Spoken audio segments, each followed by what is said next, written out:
عليكم ورحمة الله وبركاته داوديال كسو دواada barnaamijkeena la magac baxay baro cilmi nafsiga barnaamijkan wuxuu noqon doonaa fiidiyo taxana ah oo kaga hadli doono cilmi nafsigu muxuu yahay muxuu taraa sideen uga faa'iideysan karaa imsa qaybood ba loo qaybiyaa fikradaha caalamka ka haystaan maxay tahay tiiriyo nooceeya ayuu leeyahay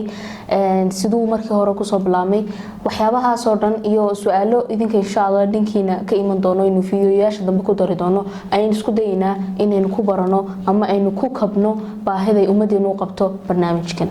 haddaba waxaan rajeynayaa inaad barnaamijka si toos ah uga la socon doontaan bartayna ku leenahay YouTube-ka inagoo mar walba soo update gareena baraha bulshada sida Instagram-ka iyo Facebook-ka markastoo in fiidiyo cusub soo gelin doono